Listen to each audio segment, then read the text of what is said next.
जीवित प्रभु यीशु क्रिस्त में मेरे प्यारे भाइयों बहनों और बच्चों, हम पास्का के तीसरे रविवार में प्रवेश कर चुके हैं। आज का वचन हमें प्रभु यीशु को पहचानने और प्रभु यीशु के साथ नई शुरुआत करने के लिए आज का वचन हमें आमंत्रित करता है। पहला बिंदु है आज मनन चिंतन करने का, वह है पुराने स्वभाव को त्यागना। बहुत बार हम सोचते हैं कि मैं अपनी बुराइयों को त्यागूंगा, विशेषकर जब हम पाप स्वीकार संस्कार ग्रहण करते हैं उसके बाद सोचते हैं कि मैं एक नई जिंदगी जीऊंगा। कभी कभी आध्यात्मिक साधना में भाग लेने के बाद भी हम सोचते हैं आज से एक मैं नया इंसान बनूंगा। फिर भी हम कुछ देर के बाद हमारे कमजोरियों के कारण हम फिर से वही पापों को, वही आदतों को हम अपनाते हैं। आज के पाठ में हम देखते हैं पेतरुस और अन्य शिष्य मछली पकड़ने जाते हैं। उन लोगों ने जब प्रभु यीशु ने उनको बुलाया था तब उन लोगों ने उस नाव को, उस जाल को और अपने पिता को सब कुछ छोड़कर प्रभु यीशु के पीछे चले गए थे।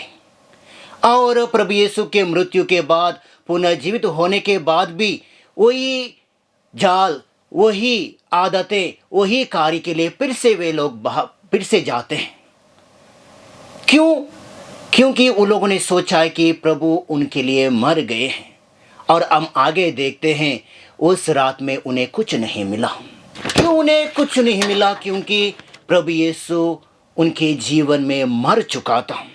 और हम मत्ती के सुसमाचार अध्याय 8 उसके पद संख्या 23 में भी हम पढ़ते हैं, प्रभु यीशु और उनके शिष्य नाव में सवार होते हैं और वहाँ पर आंधी तूफान आ जाती है और शिष्यगण प्रभु यीशु को जगाते हैं क्योंकि प्रभु यीशु वहाँ पर सो रहे थे।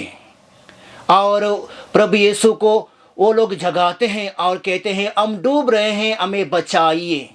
और प्रभु यीशु जाग जाते हैं और आंधी तूफान को शांत करते हैं। और आज के सुसमाचार में भी हम देखते हैं प्रभु यीशु वहाँ पर उपस्थित नहीं थे, प्रभु यीशु उनके साथ नहीं थे, इसीलिए उनको कुछ नहीं मिला। वचन कहते हैं जाल काली थी। तो हमें आज प्रभु यीशु को अपने जीवन में अपनाने की ज़रूरत है।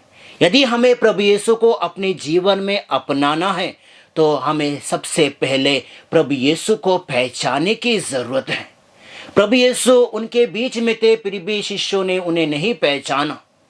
प्रभु यीशु पुनर्जीवित हुए थे, फिर भी प्रभु शिष्यों ने उन पर विश्वास नहीं किया।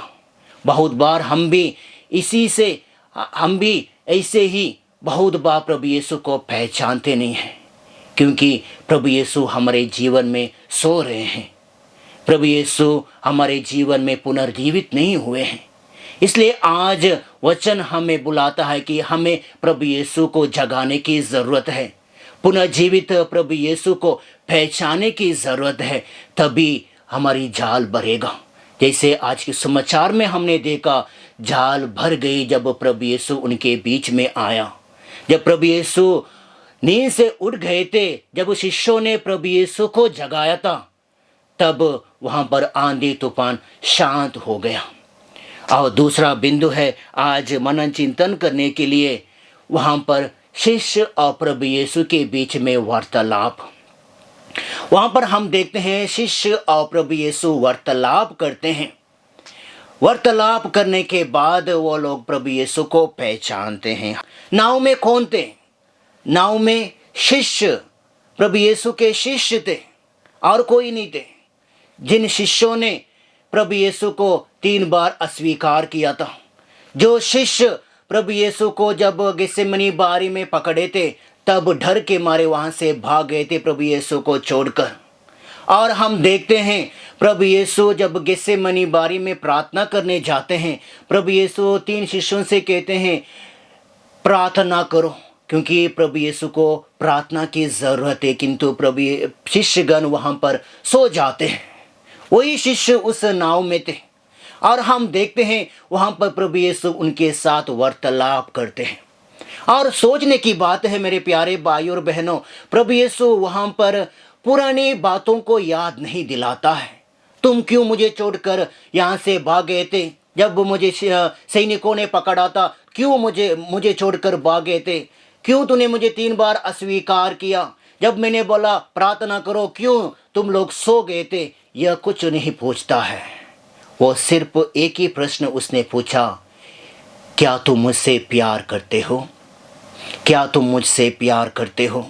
बहुत बार हम अपने जीवन में जब हमारे पड़ोसी, हमारे परिवार के जन, विशेषकर हमारे बच्चे या हमारे पड़ोसी या हमारे माता पिता कोई गलती करता है, हम उस गलती को बार बार दोहरा के, यदि वो इंसान उस गलती से ऊपर आने के लिए कोशिश करता तो है, जब हम उस गलती को बार बार दोहरा के हम उस इंसान को नीचे गिरा देते हैं और वो इंसान फिर से वही ज़िंदगी को अपनाते हैं, उसी गलती को वो अपनाता है और उसी पाप में वो फिर से गिराने के लिए हम उन्हें कोशिश करते हैं।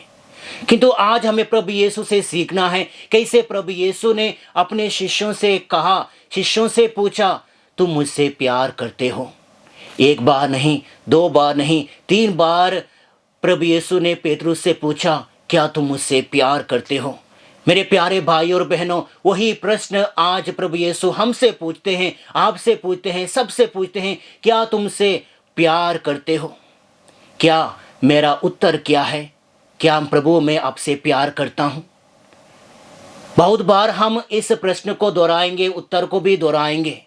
सचमुच में मेरा दिल कहता है कि मैं सचमुच में प्रभु यीशु से प्यार करता हूँ।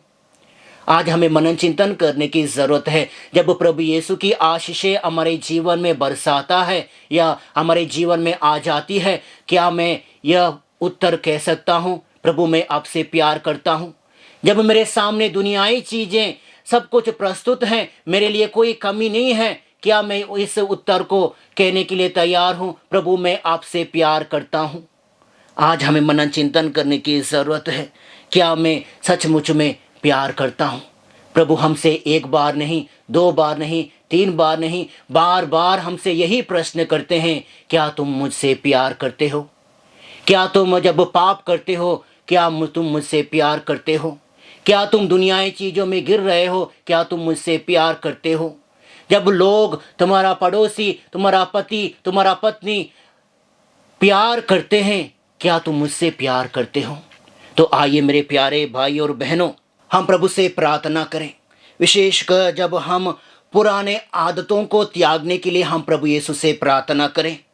साथ ही हम प्रभु की उपस्थिति हमारे जीवन में, विशेषकर पुनर्जीवित प्रभु यीशु की उपस्थिति को अपनाने के लिए हम कोशिश करें। साथ ही हम दूसरों की गलती नहीं, खुद की गलती को देखें और उसको सुधारने की हम कोशिश करें। साथ ही हम पुनर्जीवित प्रभु यीशु से कहें, प्रभु मैं आपसे प्यार करता हूँ। प्रभु हम सबको आशीष प्रदान करे, प्रभु हमारे परिवार को प्रभु आशीष प्रदान करे। आमीन।